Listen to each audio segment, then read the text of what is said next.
Good afternoon, everyone. So today we are going to learn about context-free grammar, the ambiguity in the context-free grammar. What is meant by ambiguity, and how to identify whether the context-free grammar is ambiguous. Okay, so we are going to learn about the background about how to understand about the ambiguous context-free grammar. So this is the learning objective for today's lecture. Okay, so have you understood? The learning objective for today is about understanding whether the given context-free grammar is ambiguous or not. Okay, so let's revise what is meant by the context-free grammar. We have done sufficient examples of designing of context-free grammar. Okay, so we say that the grammar is like every language has a grammar. Similar to that, the computer languages also have the grammar corresponding to them, and the language designer decides about the grammar for the language. Grammar can be defined as VTPS. In the formal, as a formal grammar, grammar is defined as a group of four elements, that is VTPS, where V is a set of variables. They are represented as capital letters. T is the set of terminal symbols which are represented by small case letters. P is the set of production rules, the rules which decide how the words of the language or the sentences of the language are generated by following these rules. Okay, so the set P is very important for us. The P set indicates the rules of the grammar, and by following these rules of the grammar and with the help of the symbols which are there in capital T, the sentences of that particular language are generated. Okay, and this I have already taught you, so I'm going fast for this. S is the starting symbol, and always remember context free grammar is a type 2 grammar of the Chomsky hierarchy. The machine that can identify this language is the push down machine. Okay, so we have a type 2 grammar called as the CFG grammar. The language is called as a context free language, and the language is understood by the machine, push down machine. Push down machine is the advanced machine compared to the finite state machine, because it has the stack memory. So it is a little bit powerful to the FSM, that is finite state machine, but it is less powerful than Turing machine. And Turing machine has the same capacity or same power of the digital computer. Okay, so we have this. Always remember CFG means it is a language. CFG language is CFL. The machine is push down machine. It is a type 2 grammar. The grammar is defined as VTPS, and V is a set of variables, capital letters. T is a set of terminal symbols, small case letters. P is the set of production rules. S is the starting symbol, and the rules are of this type, that capital A generates alpha, where capital A is a single variable to the left hand side. LHS is always a single variable for context free grammar. It is a single variable, and the right hand side is alpha, which is combination of variable and terminal. So it is V union T star. So it is a combination of variables and terminal symbols. It is a string belonging to means it is a combination of small case and capital case letters, is the right hand side, and S can appear to the right hand side. All these things, whatever I told you, you have to remember always. Whenever I say CFG, you should know all these things. Okay, so I'll just quickly revise again. When I say CFG, you need to remember all these things. CFG means context free grammar. The language is context free language. The grammar is VTPS. V is a set of capital letters. T is a set of terminal symbols. P is the set of rules. And the language follows these rules, means the sentences are formed by following the rules which are given in the production set. And the rule is of the type of A generates alpha, where A is a left hand side variable, single variable, and right hand side is a combination of variables and terminals. And also S can appear to the right hand side. All these things are there always with respect to context free grammar. Okay. Now, how to identify the ambiguity in the grammar? See, whenever this grammar is used by the compiler is going to generate the machine language code for the program. So compiler has a particular phase called as a syntax analyzer. In the syntax analyzer phase of the compiler checks for the syntax for the statement. And if there is any syntax error like semicolon is missing, or if the sentence of your programming language is not formed properly as per the by following the rules, then it gives you the syntax error. So this particular topic is the application of this particular topic is the syntax analyzer phase of the compiler, where compiler checks for the syntax for the statement that you are writing in your language. Plus, the syntax analyzer generates the parse tree. Okay, syntax analyzer generates the parse tree, and parse tree is used by the execution system, runtime execution environment, to identify or to understand how the statement is to be executed. Okay, for example, okay, we'll see one example here. That is, suppose I want to, suppose you write a statement such as a plus a into b, and as per the language rules, multiplication should be done before the addition. Multiplication should be done before the addition, and the statement should be parsed in such a way that a into b is to be performed, and then only it should be added, and then it should be assigned to the to the left hand side. Okay, so it is a partial statement. This is not a full particular statement, but I'm just taking the example of a plus a into b, where I'm saying that a into b should be done because there are no brackets, and then the result is to be added to a, and then it should be assigned to some other variable. Okay, that is the meaning. So how it is to be executed, that is decided by the parse tree generated by the syntax analyzer phase of the compiler. Okay, are you getting it? Are you understanding what I'm saying? Have you understood why we should have to check for the parse tree? Okay, can you write down in the chat box the answer? What is the importance of parse tree? You should understand the importance of parse tree. Parse tree is going to tell you whether your grammar is ambiguous or not. Okay, please write down the answer in the chat box. What is meant by a parse tree and why it is to be used?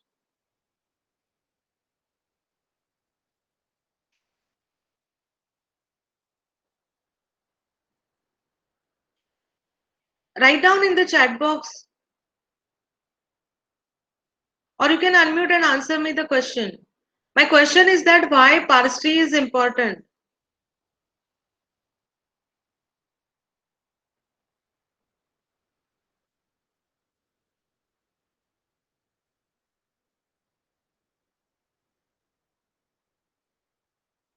Why parse tree is important? Write down the answer in the chat box. What is meant by parse tree? Parse tree is generated by the syntax analyzer phase of the compiler, and parse tree is going to tell you that how the sentence is to be executed by the runtime environment. Okay, so grammar is said to be an ambiguous grammar if there exists at least one string which can be ambiguously derivable. Okay, otherwise the grammar is unambiguous. So suppose we say that we can have the two leftmost derivations, or two different parse trees that can be generated for a particular statement, then we can say that the grammar is ambiguous. Okay. See, I'm just waiting for the answer in the chat box. Parse tree is used by the syntax analyzer. Parse tree is generated by the syntax analyzer of the compiler for the statement, or for your language, for a particular word. The parse tree is generated, which is used by the runtime system to understand how the statement is to be executed. Okay. Any doubt in this?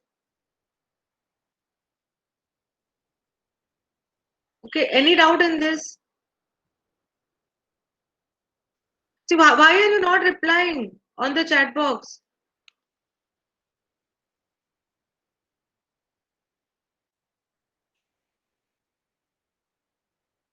Sahana?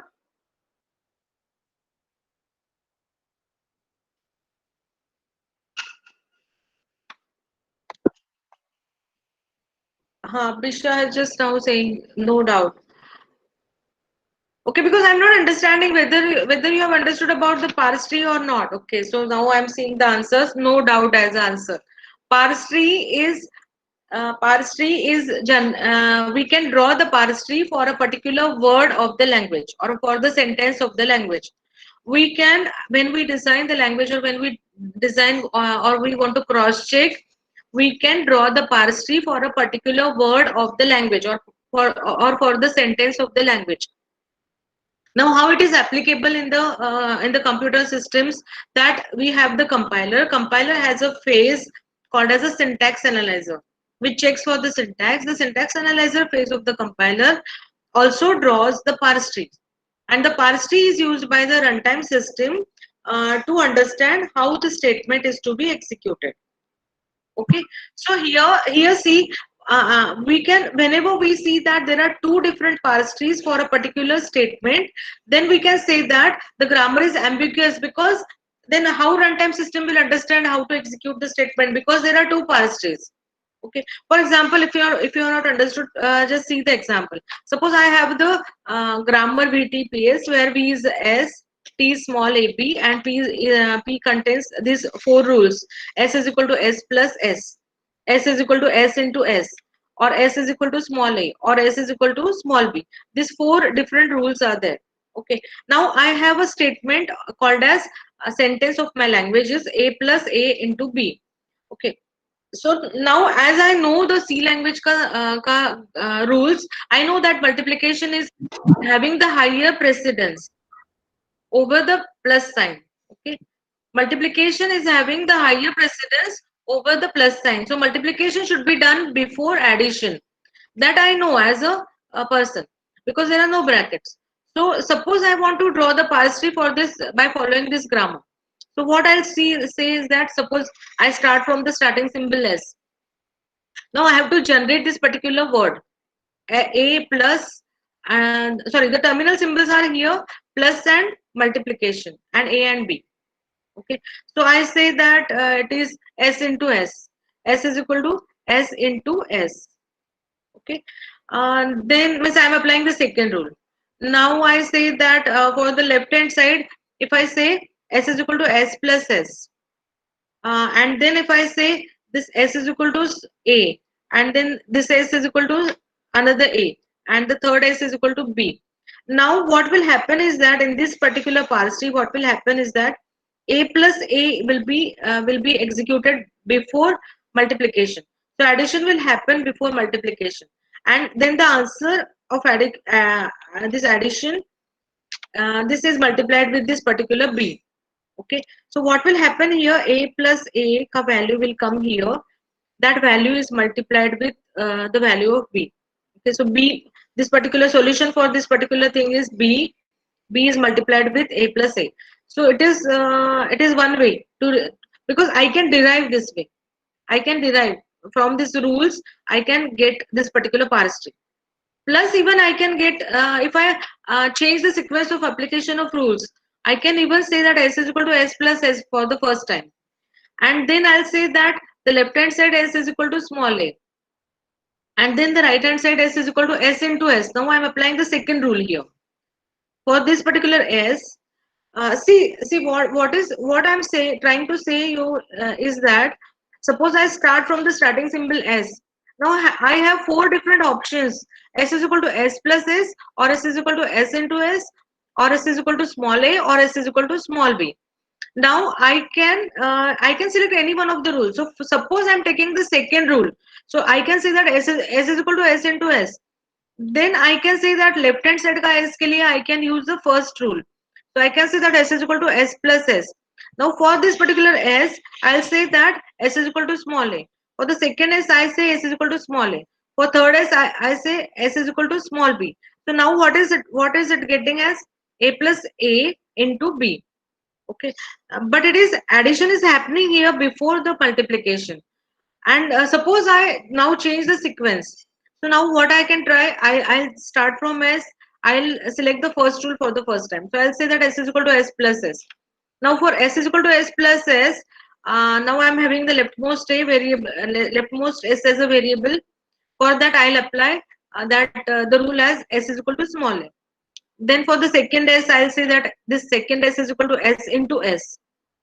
Then for this particular S, leftmost S, I'll say that S is equal to small a. And then the next S ke liye I'll say that S is equal to small b. Here also I'm getting the same sentence. A plus A into B. Here also I'm getting the same sentence, A plus A into B. Like I can show you by highlighting it that I can derive. This is the leftmost derivation. This is the derivation for the string. Like I can say that I can have a string A is equal to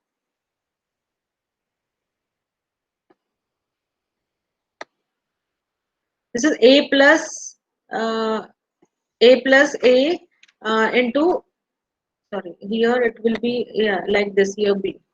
So I'm having this terminal string A plus A into B. Here also I'm having the terminal string A plus A into B.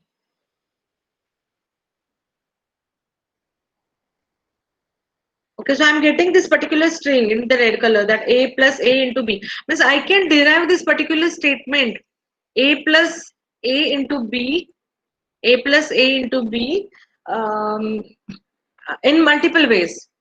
Now, if this particular parse tree is referred by the runtime environment, and if such a rule, such type of rules are given to them, then multiple parse trees can be generated. So then the runtime environment will not come to know that whether the addition is whether this particular parse tree is to be considered or this particular parse tree is to be considered.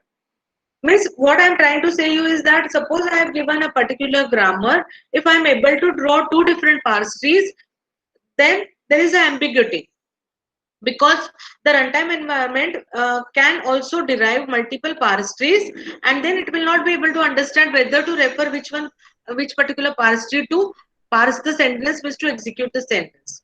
When this particular statement is to be executed, mm, when this particular statement is to be executed, uh,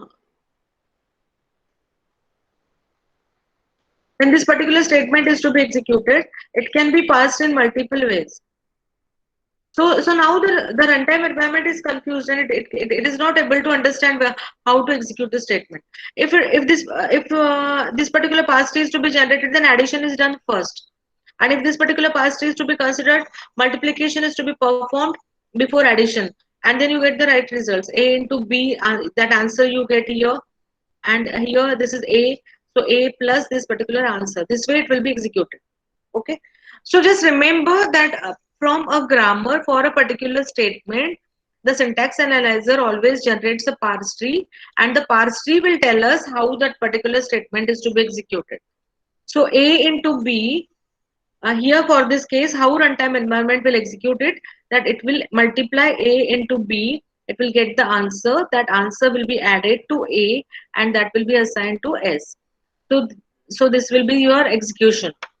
So parse tree decides how the statement is to be executed, and that is referred by the runtime environment in the case of real programming languages. Okay. Now here, when we are doing the theory, like whenever we theoretically we are understanding this particular topic, we can say that for a given grammar, if we are able to draw two different parse trees for a same sentence, then the grammar is ambiguous because it is generating two different parse trees. So I don't know how to which parse tree is to be referred to understand or to derive a particular statement.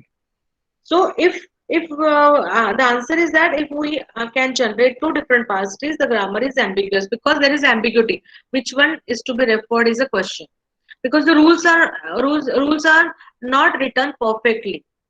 So we can say that these rules are not written perfectly by the designer. So the rules are written in such a way that the grammar is ambiguous because there are two parse trees which can be generated. Or the sure shot rule is that whenever there are two leftmost derivations of the grammar, it is ambiguous. Or if we have two different derivations as a leftmost derivation and rightmost derivation of the given grammar, then also it is called as an ambiguous grammar. So just to summarize, for a given grammar, if we are able to draw two different parse trees for a given statement or for a given sentence or for a given word of terminal symbols, then the grammar is said to be ambiguous. Okay. So today's lecture we are going to solve multiple problems of identifying whether the given language is ambiguous or not. Okay. So I think you have understood now the theory or the concept behind this ambiguity. Now, whenever you are solving any problem of CFG, always write down the definition of CFG. That is, CFG is VTPS, and the rules are of this type of capital A generates alpha. And then write down about the ambiguity, how to identify the ambiguous grammar. A given grammar is said to be ambiguous if there exists at least one string. There exists. You need to identify the string. Okay, uh, there exists at least one particular string in the language which can be ambiguously derivable by following the rules, and then the grammar is ambiguous. Otherwise, if we don't find such a string, the grammar is unambiguous. So if we can also say that if there are two leftmost derivations or two different leftmost derivation cut parse trees, or one leftmost and one rightmost parse trees is possible to draw for a given string or for an identified string, the grammar is said to be ambiguous. So now let's solve the problem. Suppose a grammar is given to you and there are two variables, capital S and capital A, and these are the rules. S is equal to small a, S is equal to small a capital A B, S is equal to this A B S B, and A के लिए दो rules दिया है. So these rules are given to you, and now you need to identify whether the grammar is ambiguous. So what is to be done? Like, first step is to identify a proper string. Okay, you have to say that if there exists at least one string, so you need to identify a proper string. So now how to identify? This identification takes time, and for that you need to practice these problems. When you do the practice, then you will be able to identify a string, or otherwise it is a trial and error method, and you need to keep on trying multiple strings, and then for that you prove that the grammar is ambiguous. So suppose I say that if I say A B S B, and then if S, I have to stop the recursion. So if I say A B A B, A B A B is a string, so I will try for that. So I'm taking a randomly a string A B A B belonging to this language. So how to select a string? You will have to apply these rules randomly, one after the other, and then you identify a string belonging to this language, and then for the string you try to draw two different parse trees. Okay, for the given string or for identified string, if you are not able to draw two different parse trees, then you take some other string. You try and apply multiple possible combination of these rules. Like suppose I say ABAB, if I'm taking, then I can ABAB is a string belonging to the language. So suppose I take ABAB as a string. Now I try to draw the parse tree. So what I'll do is that I'll start from S for the parse tree. Now I'll apply, here it is very clear that I'll apply the third rule. Then I say that S is equal to ABSB. Now I want to derive this particular string. So from this particular string, now this A is generated, this B is generated, this B is generated. Only this small a is remaining. So I'll select this particular rule, S is equal to A, and then if I take the rule, then my string AB is generated. Okay, so now this string is generated. Okay, this is one way. Now I'll try to derive the same string with the different parse tree. I have to identify whether the grammar is ambiguous. So again I'll start. So this is a derivation that AB, first rule ABSB, and for this A is applied, and I've got the string. Now I'll try with other way whether there is any other way possible. So instead of the third rule, now I'll apply the second rule. Now suppose I apply the second rule. This particular second rule, S is equal to small a capital A B. Then for this capital A, so this A and B are generated. So this A is generated and this B is generated. Now this BA is remaining. So for this BA, I need to select a particular rule for A. I cannot select now this first rule because I want here B and A to be generated. So I can select this particular rule. So if I select that rule, then it is A is equal to BS. So now AB is generated. This B is generated. Out of AB, this B is generated. Now only this A is remaining. So I'll check for the rule S is equal to A is there. So if I get S is equal to A, if I do that, now I'm getting the string AB.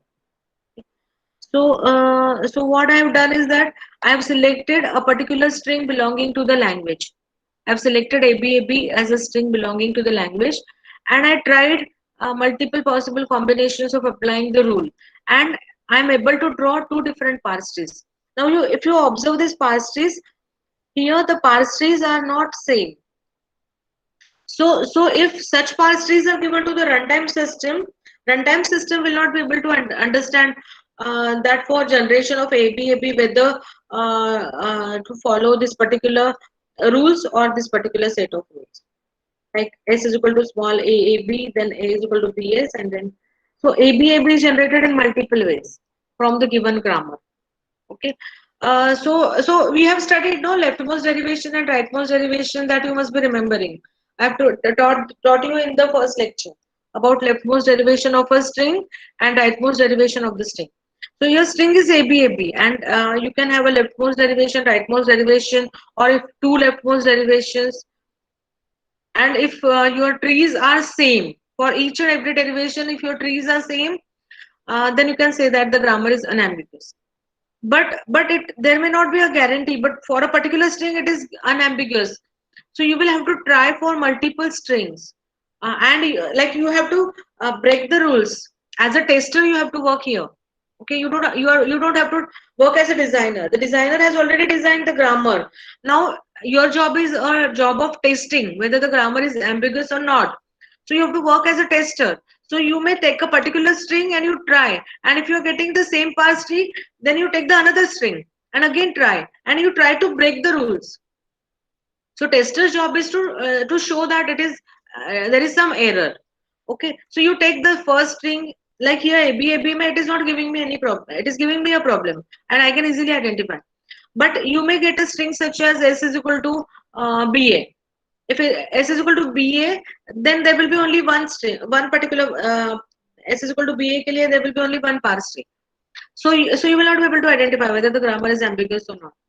So whenever you have a question to identify whether the grammar is ambiguous, you have your job is the job of a tester to try to find out an error and to break the rules. So you take the first string, try to draw two different parse trees. If it is not possible, take another string and you try, then take another string. So like this, for your label at the third year, for the exam point of view, you will have to try for 5-6 times with 5-6 different strings, and then you may eventually will find out a particular string. For that, if you are able to draw different parse trees, you can show that for this particular string I am able to draw. What happens is whenever the students are solving the problems, what happens is that they take a wrong string, and for that particular string, whatever the way they derive the parse tree or draw the parse tree, always the parse tree is same.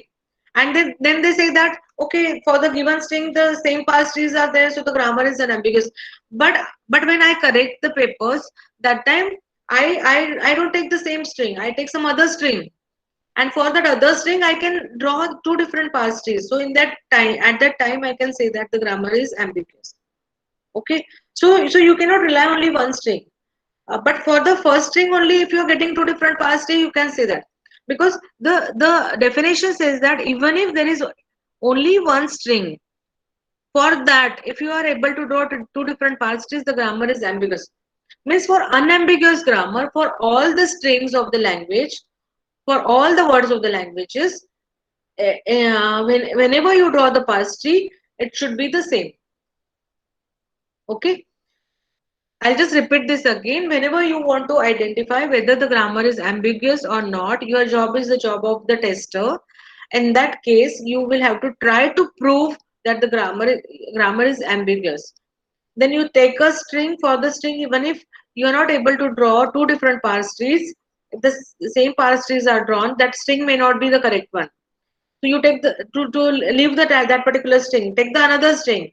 Like this, you go on taking multiple strings, and for any one of the string, if you are able to draw two different parse trees, you can prove that the grammar is ambiguous.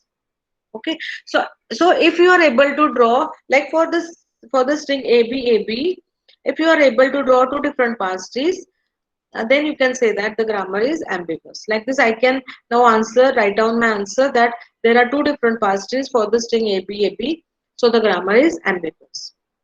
Okay, so now any doubts in this? Any doubts in this? Okay, if it is a classroom lecture, then I can ask you to take the multiple strings, and for your string, I draw it on the board. And then if it is not ambiguous, then I'll ask the other student to take another string, and then I draw it on the board, and then finally eventually we find out.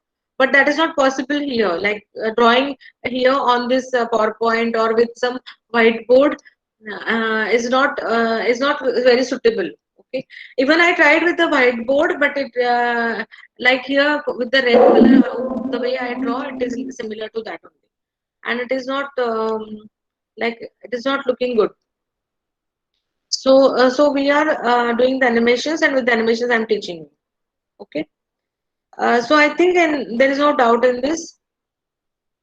If there is any doubt, you write down in the chat box. So for a grammar, to identify whether the grammar is ambiguous, you have to work as a tester. You have to try to break the rules.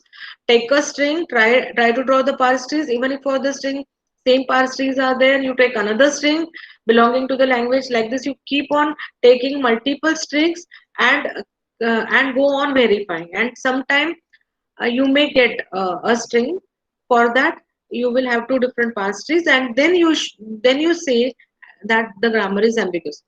But if in the exam the question is the grammar is actually unambiguous grammar, and then after trying with multiple strings, you will not be able to draw two different passages, and then you will have to conclude that the grammar is unambiguous, because for multiple strings, every time same parse tree, same only one parse tree is possible. Okay. So I think it is clear to you now. We'll solve the next problem. The next, for every problem, write down the definition of context-free grammar, definition of ambiguity, and then the grammar given is S is equal to 0s 1s, or S is equal to 1s 0s, or S is equal to epsilon. So can anyone tell me a string belonging to this language? See the grammar. S is equal to 0s 1s, or S is equal to 1s 0s, or S is equal to epsilon. So can you tell me uh, a string belonging to this language?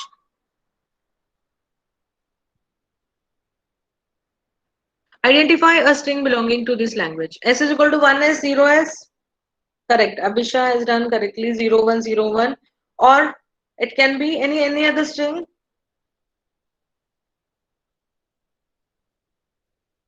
Any other answer? 01 or 10 or 1010 is also the string belonging to this language. Okay. So suppose I am taking the string 0101. So I'm taking the string 0101 and I'm trying to draw two different parse trees. Okay, so I have to draw the parse tree. Now there are two different rules which are there with me: 0s 1s and 1s 0s. So I'll say start with s. I have to generate 0101.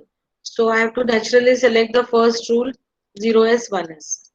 So now this zero is generated and 1 is generated. I'll say that for the string 01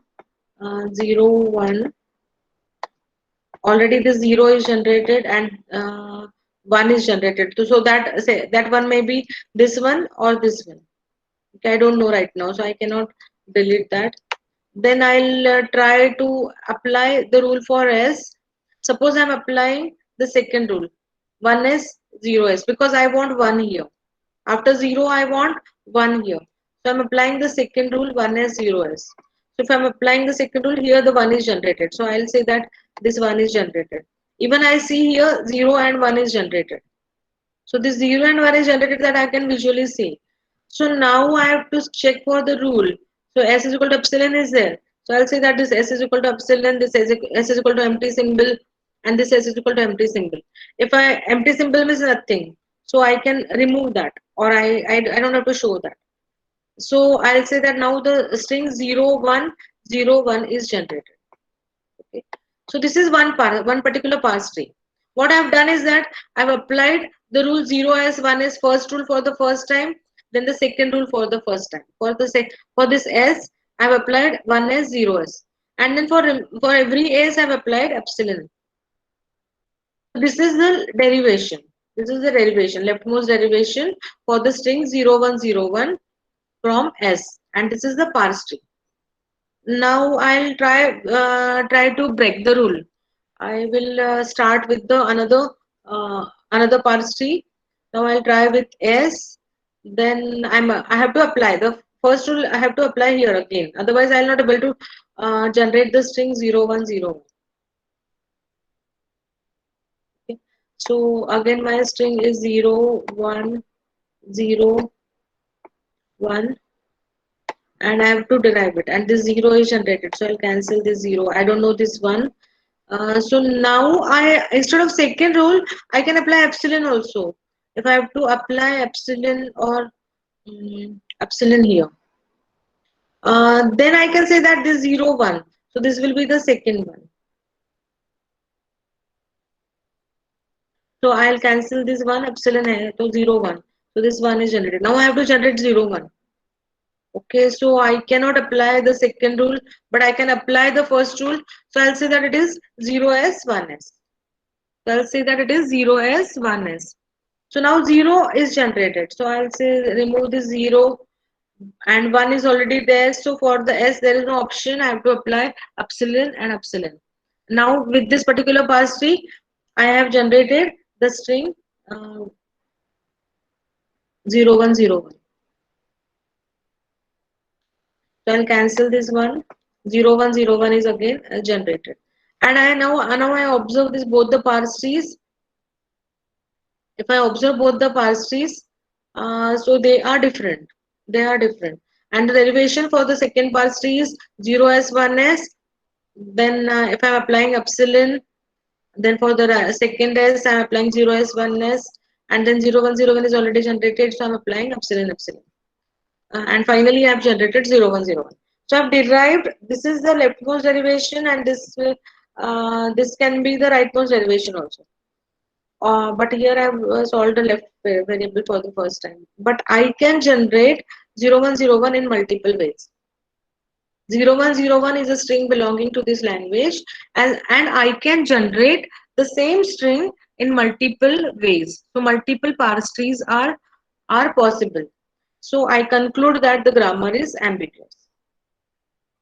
Okay, so such a simple questions are there, and the questions are there asked for 5 marks, and if sometimes rarely they ask you to remove this ambiguity.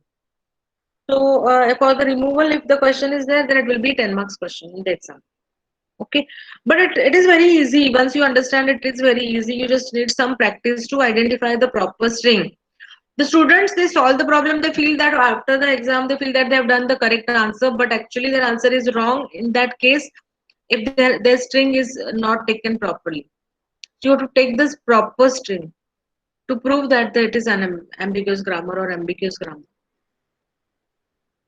Okay, so let us go to the third problem. Now the third problem is uh, s is equal to double a is equal to small a capital A B, and B capital A small a and epsilon. So I'll take the string A B A B. Okay, I'm taking a string A B A B belonging to the language. So how to take the string? Like first you suppose you just go through visually or by rough work. You say that S is equal to A, then apply this rule. Then if A is equal to epsilon, then A B is a string belonging to the language. Then if you say AA, then for the first A you say BAA, and then for this A it is epsilon, so it is BA capital A, and for the capital A epsilon you kiya. So BA is also only AB belonging to the language. Only BA is belonging to the language. ABBA is belonging to the language. Okay, AB is also belonging to the language. So like this, you have to find out 5 to 6 or 10 strings belonging to the language, and then you select randomly, or one by one you go on selecting it. And whenever for the first time, even if it is a small string, if you are able to draw to different parse trees, you can prove and you can stop the trial and error method. Okay, so for AB, now I have taken the string ABAB. For ABAB I have to draw the parse tree. So I'll start with S. I have to apply the first rule. There is no option. S is equal to AA. Now for this A, I'm using the first rule, small a. Now AB is generated. So first AB is generated. So I may say this A is equal to epsilon. Now remaining AB is to be generated. For remaining AB is to be generated, I am again applying for A the first rule. So if I am applying the first rule again, it is small a capital A B. And then the second AB is generated. AB ka second AB is generated. Now for this A, I need to stop. So I'll say A is equal to epsilon. So now the string AB is generated, and this is the parse string. What is the derivation? S is equal to double A for first A. Apply the first rule. Then for the A, just say that this is epsilon. So now you are trying for the second A. For the second A, again apply this rule small a b, and then again epsilon. So it is AB. So this is done. Now try to draw the another way.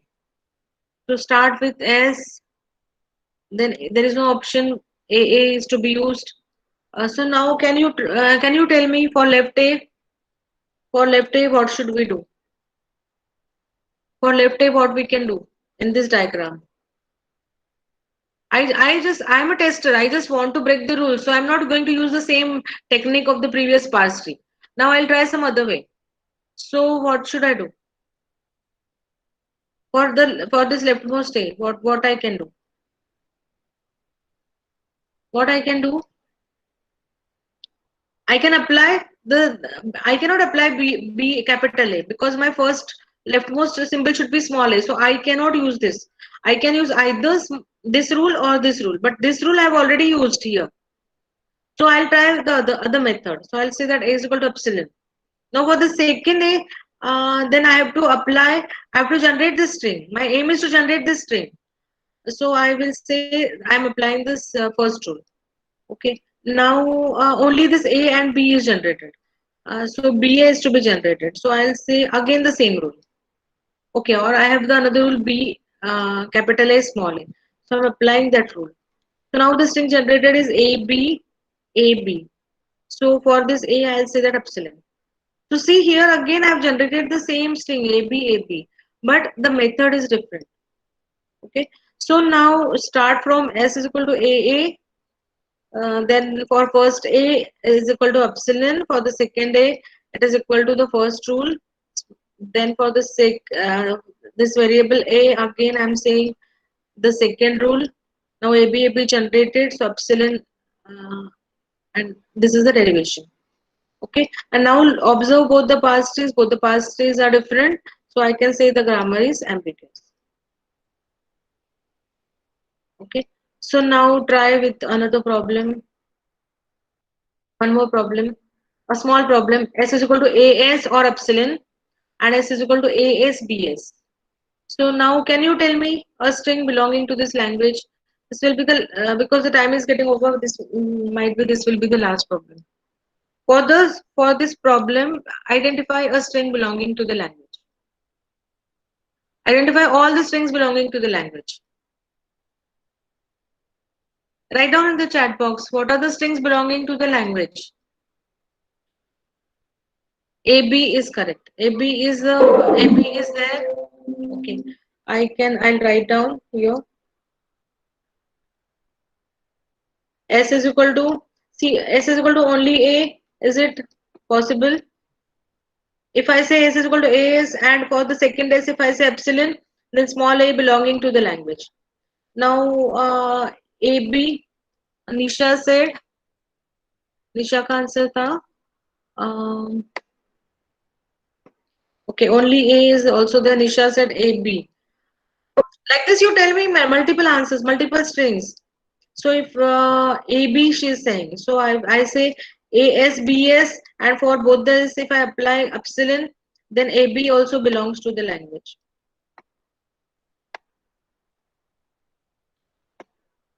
But with AB, we will be able, we cannot prove that with AB that there are two different parse trees. So we have to try some other strings also.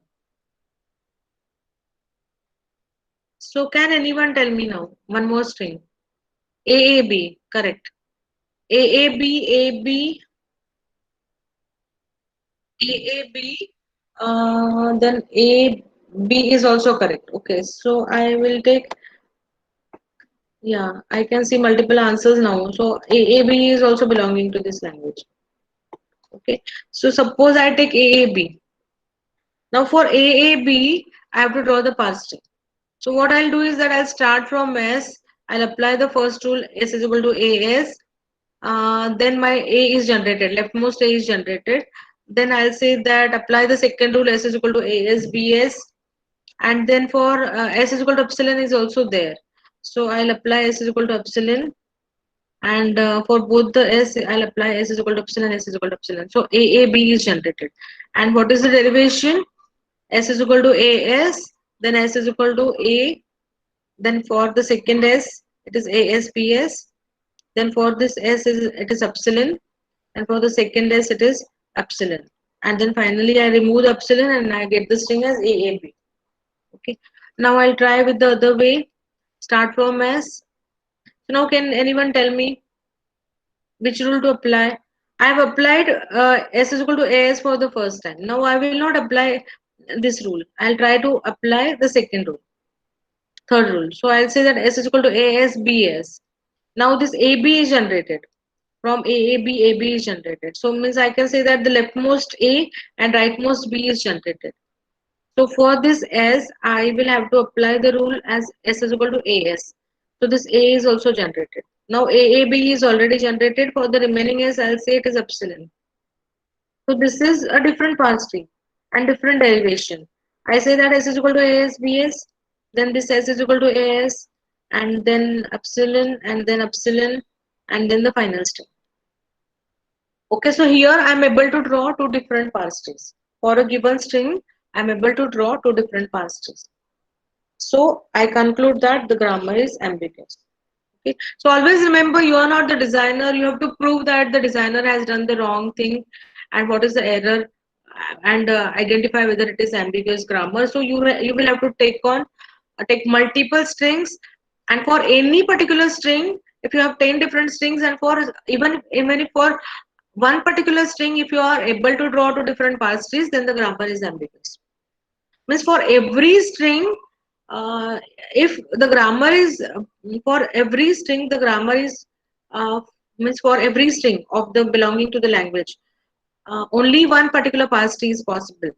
Means this, and actually A will have a different parse tree, but A B के लिए if you are able to draw a single parse tree, or if A उसके लिए the string belonging to the language, if you are able to draw a single parse tree, means one string one parse tree, one string one parse tree. Then for all the strings, if it is happening, then it is unambiguous.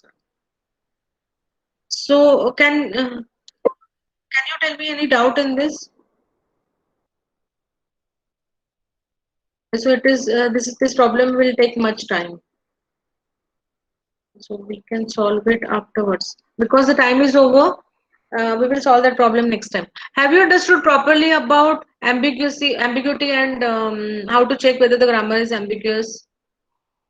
Please reply me on the chat. Have you understood this small concept? But it is also important because there will be a question in the exam. 80%, 75% of time, there will be a question to identify whether the grammar is ambiguous. And if it is ambiguous, then remove the ambiguity. Okay. So I see multiple yes answers. Okay. Many people are not answering only. Okay. So you have understood this. Tomorrow's lecture, we will solve 2-3 problems, big problems of ambiguity, and we will see how to remove the ambiguity.